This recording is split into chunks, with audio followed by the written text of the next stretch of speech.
Good morning, students. This is Bhaskar sir. I will teach you botany from today. And before going to discuss morphology of flowering plants, so I want to clarify one thing. Class 11 biology has two parts: botany and zoology. And from botany side, and botany part has 11 chapters. And this chapter, morphology of flowering plant, is one of the important chapter. So from today, we will discuss about morphology of flowering plants. I hope all of you like and follow regularly my videos. Thank you. And now we will discuss about morphology of flowering plants. So flowering plants are also called angiosperms. And what is morphology? In this chapter we will discuss about only morphology of flowering plants. And what is morphology? It is third branch of biology which deals with study of form, structure and relative position of different organs. And we will discuss about small introduction about flowering plants. Flowering plants are also angiosperms. Angiosperms are seed plants in which the seeds enclosed inside fruits and sporophytes are organized into flowers. And presence of flower is one of the important characteristic feature of flowering plants. And here angiosperms are geographically youngest group of plants which appeared on earth some 140 million years ago. There are about 3 lakh species of flowering plants which have diverse habitats, lifespan, shape, size, modes of nutrition, etc. And we will discuss some important characters. The first one is size. And the tallest angiosperm is Eucalyptus regnans, and the height of Eucalyptus is 114 meters. And the smallest angiosperm is Wolffia, and the height of Wolffia is 0.1 millimeters.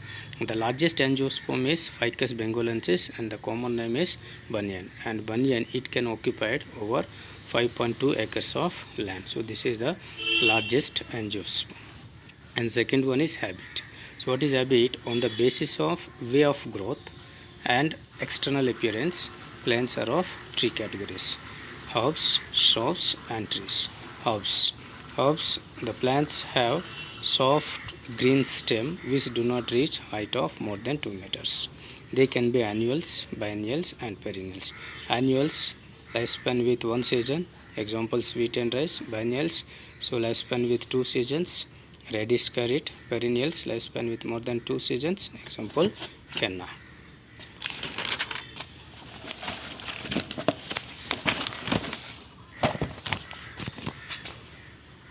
The second category is shrubs.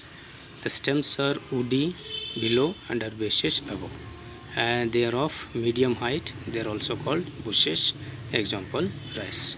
The third one is called trees. They are tall plants which have stout woody stem, and this stout woody stem is called trunk. And trees are of three types.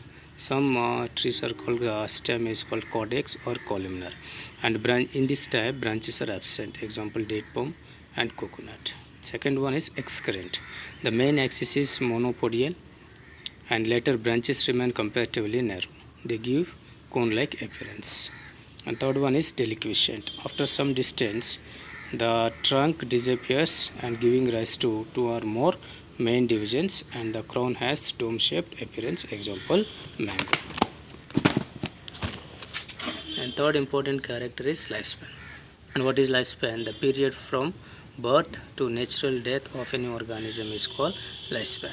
And plants have three types of lifespans. Annuals, the plant completes its lifespan in a single growing season, example wheat, mustard and sunflower.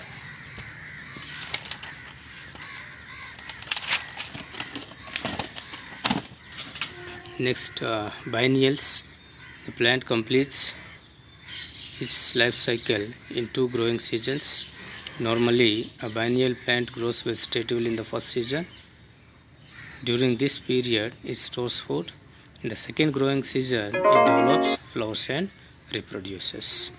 Like example carrot, turnip and radish. Next, third one is perennials. The plant completes its life cycle in more than 2 years.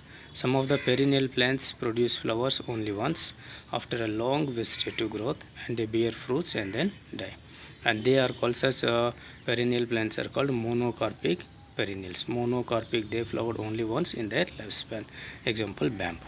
And other perennials bears Other perennials bear flowers and fruits every year after an initial period of vegetative growth.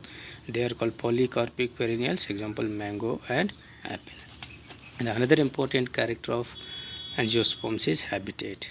It is the natural abode of an organism.